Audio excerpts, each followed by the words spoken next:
वालेकुम friends, hope you are all doing well. तो welcome to my new vlog. उम्मीद है आप सब खैर से होंगे।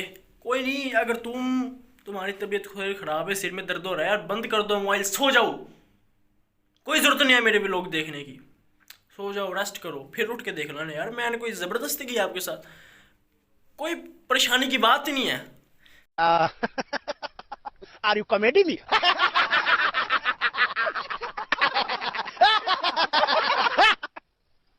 Are you comedy me? आज मैं आपको एक और बात बताऊँ। जब मैं चंगा रज के जलील हुआ बाजार में, वो जो कहते हैं ना, सही तरह जाने के जलील हुआ मैं। अरे कहना क्या चाहते हो?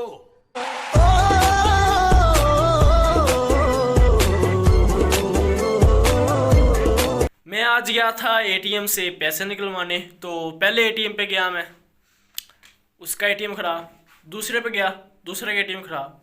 फिर वहाँ से मैंने पूछा, भाई तीसरा कोई है बैंक इस शहर में जहाँ से मैं पैसे निकलवा लूँ? फिर गार्ड ने बताया, भाई फलां जगह जाना है, गला मंडी जाना है, फिर यहाँ पर मुड़ जाना है, फिर यहाँ पर मुड़ जाना है, फिर यहाँ पर। मैं कहा हाँ जी, ठीक है। कह रहा आ रही समझ? मैं कहा हाँ जी आ रही। मेरे यहाँ से गुजर गई सारी, मैंने बिल्कुल भी नहीं समझी। फिर जो शुरू में याद था ना, उसने बताया कि इधर उधर मुड़ना है। फिर मैं उधर उधर जाता गया, कोई नहीं मिला मुझे। तो मैं वहाँ पर पहुँचा, वहाँ के लोगों से पूछा, भाई यहाँ कोई अलाइड बैंक है? कहता हाँ जी, सीधा जाए आप, मिल जाएगा आपको। मैं सीधा गया, कोने पे पहुँच गया बाजार के। कहता, मैंने पूछा भाई यहाँ पर अलाइड बैंक था? कहता पीछे है। मैं पीछे आया, मैंने भाई पूरे बाजार के चक्कर लगा के थक गया मैं, अलाइड बैंक नहीं मिला। फिर मैं दोबारा गार्ड के पास गया, मैंने कहा यार आप इतने बेगैरत हो,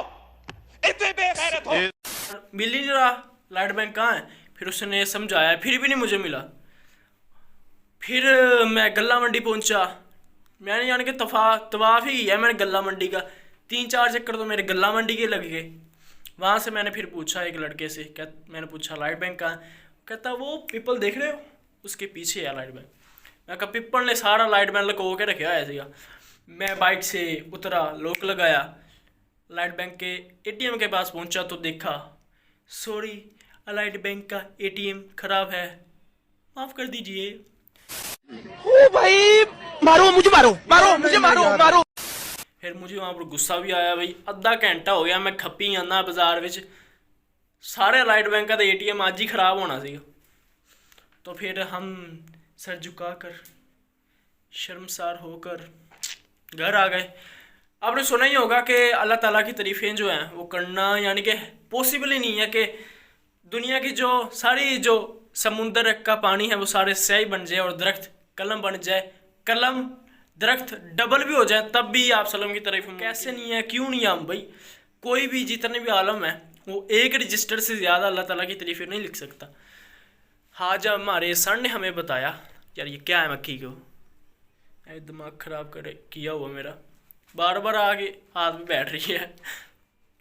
अच्छा, तो हमारे सर ने मुझे आज बताया कि अल्लाह ताला की तारीफ़ें कैसे नहीं पॉसिबल, क्योंकि वो ला महमूद है, वो तो हमें पता ही है, और हम महमूद हैं, महदूद हैं। हाँ, कराली बेइज्जती। वो ला महदूद है और हम महदूद हैं। सो इसलिए एक ये रीज़न होगी। और दूसरा, सर ने हमें थोड़ी साइंस के लिहाज से बताया। यार मेरे बाजू में दर्द हो रहा है, क्यों हो रहा है? हाय छोड़ो यार, हर शख्स होता नहीं हर बात के काबिल, हर शख्स को हर बात बताए नहीं करते। और ये जो है ना, ये तख्ते खुदा है, इसे तुम पाक ही रखना, हर किसी को इस दिल में बसाया नहीं करते। चलो, बड़ा सोना शेर आपको मैंने सुनाया। तालियां होनी चाहिए बच्चों, तालियां बजाएं। भाई मुझे एक बात की समझ नहीं आती, मैं मोबाइल उठा लूँ तो पता नहीं क्या मैं विजिबल हो जाता हूँ, या फिर घर में कोई भी बच्चा उठा ले तो या फिर वो इनविजिबल हो जाते हैं। भाई मैं उठा लूँ तो 5 मिनट उठा लूँ, सब बोलने लग पड़ते हैं, हमजा मोबाइल रख दो, हमजा मोबाइल रख दो, काफ़ी देर हो गई तुम नहीं। बाकी मोबाइल उठाते हैं तो क्या होता है ये, भाई मुझे कोई समझ नहीं आ रही। और कॉलेज जा के हमारे तो साइंस पढ़ के दिमाग का बस मैं कुछ नहीं कहूँगा। और इस साइंस का फ़ायदा क्या है?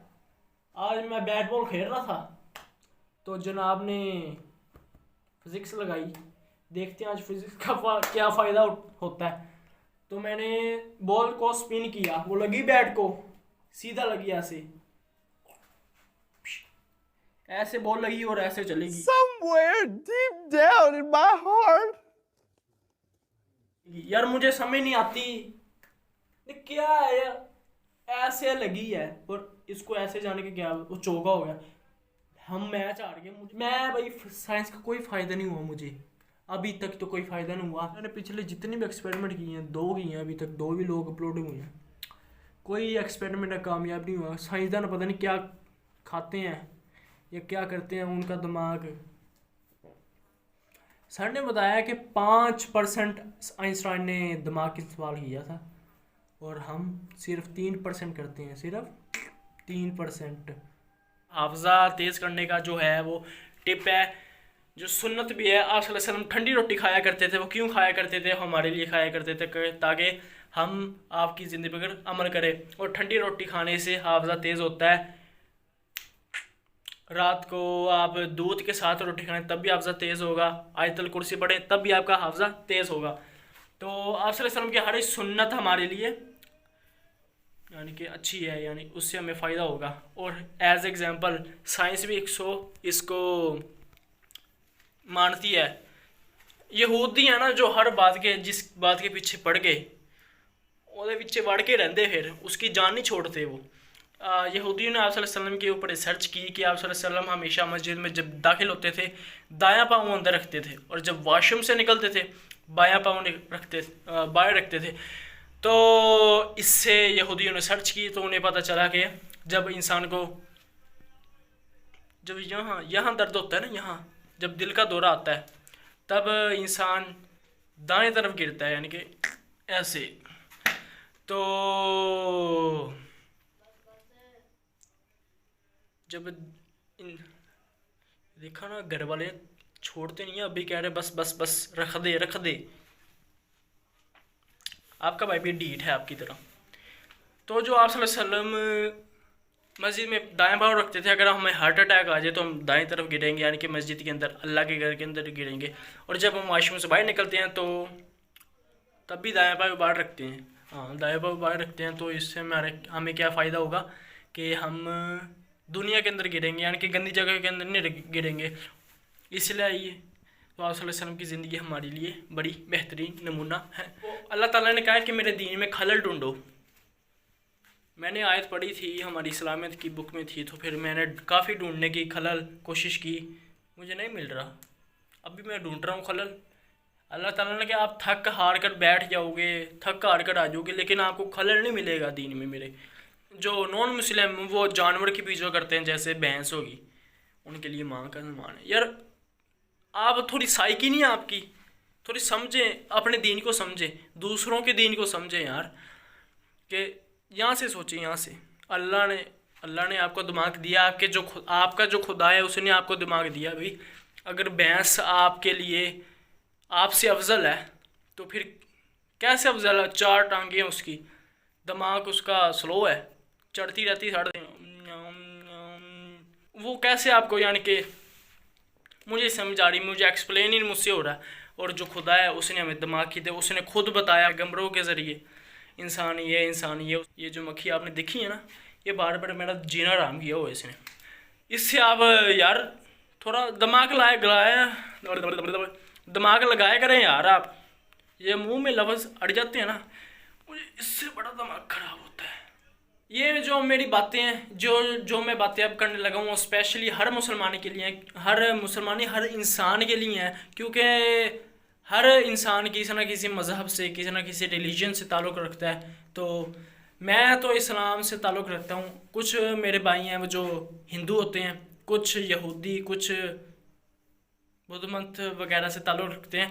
तो उनके लिए है कि आप अपने मज़हब में मुझे खलल ढूंढ के दिखाए। अगर आपके मज़हब में खलल है तो आपका मज़हब परफेक्ट नहीं है। मेरे मज़हब में कोई खलल नहीं है। कैसे? अल्लाह ताला को तो फरमाते हैं कि मेरे दीन में आप खलल ढूंढ के दिखाएं। मैंने तो काफ़ी कोशिश की है। जो सच्चा होता है वो यही कहता है कि जैसे आप मेरे घर आ जाएं, आप कहें कि मैंने चोरी की है आपके घर में से, तो फिर मैं कहूँगा ये देखिए मेरा घर है, आप जो ढूंढना है वो ढूंढ लें। जो सच्चा इंसान होता है यही कहता है। इसलिए अल्लाह इस्लाम सच्चा है। इस्लाम जो भी बात करता है उसके पीछे लॉजिक होता है, कोई ऐसी फजूल सी बात नहीं करता। हम फुल ध्यान से नमाज़ पढ़ें तो फिर हमारा जो दुनियावी जो टेंशन है, परेशानी है वगैरह वगैरह जो भी होती है हमारे जहन में, किसी के जहन में क्या होता है, किसी के जहन में क्या होता है, फिर बहुत कुछ होता है हर किसी के जहन में। हम अगर फुल फोकस के साथ नमाज़ पढ़ें तो फिर सारी टेंशनें दूर हो जाती हैं। कितने देर लगती है? 10-15 मिनट, ज़्यादा से ज़्यादा 10-15 मिनट लगते हैं, कम से कम 5 मिनट लग जाते हैं नमाज़ पढ़ने को। फजर की नमाज़ छोटी होती है इसलिए कम देर लगती है। तो हमारी सारी ज़हनी टेंशनें ये निकल के ना दफ़ा हो जाती हैं, फिर हमारा सारा ध्यान अल्लाह ताला की तरफ चले जाता है। तो फिर इसमें भी हमारा ही फ़ायदा है, क्योंकि हमारे जहन से ज़हनी टेंशनें निकल जाती हैं। और फिर नमाज के बाद दुआ मांगना है, उससे हमारा अल्लाह ताला की तरफ यकीन होता है। कासिम अली शाह कहते हैं यार कि उम्मीद पर दुनिया कायम है। सारी दुनिया आपके सामने पत्थर लेकर खड़ी हो, फिर भी आपकी उम्मीद नहीं टूटनी चाहिए। और जो मेरे घर वाले मुझे तंग कर रहे हैं कि वो लोग छोड़ दे सोया हूँ, मैं आपसे दीन की बातें शेयर करी जा रहा हूँ, क्योंकि आज का व्लॉग मेरा दीन पर ही है।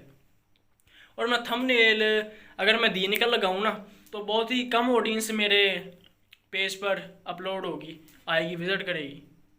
अगर मैं कोई ऐमी फजूल सा मज़ाहिया सा थंबनेल बना दूँ तो फिर हर कोई विज़िट करेगा।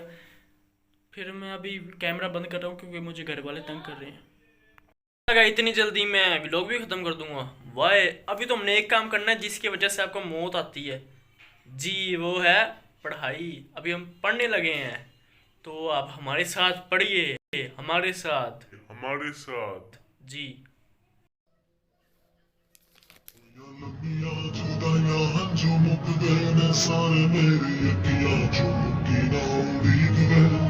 होया प्यार प्यार प्यार खोया दिल का करार मेरी अखियां चुमकी ना उड़ी गए। नमाज कैसे भाई बेहतर हुई?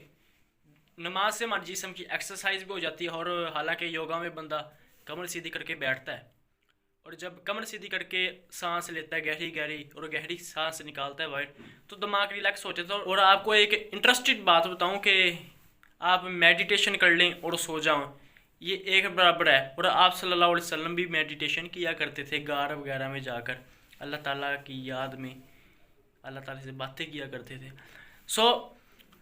यानी कि नमाज अफजल है, यानी कि मेडिटेशन भी हो जाती है नमाज में, जिस्म की एक्सरसाइज भी हो जाती है।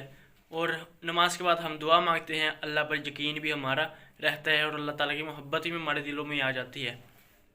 तो नमाज का ये फ़ायदा है। बाकी दिन में जो मज़हब है बाकी उनमें ऐसा नहीं होता।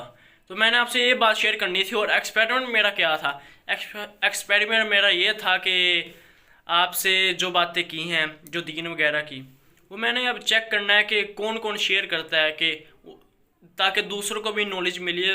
मुझे नहीं पता मेरी बात सही है कि नहीं, जो मेरे दिल में थी मैंने आपको बता दी। इसी के साथ आज की मजबूरी यही खत्म करते हैं। अगर तुम्हें वीडियो पसंद आई तो लाइक मारो यार। मुझे नहीं पता, मुझे 2 मिलियन लाइक्स चाहिए, कैसे ना कैसे करके मुझे चाहिए ही चाहिए। तो लाइक मारो, और अगर तुम लोग नए हो तो सब्सक्राइब करो। वो जो लाल वाला बटन है उस पर भूत फेंक के मारो या फिर मोमबत्ती, मुझे नहीं पता, बस क्लिक हो जाना चाहिए।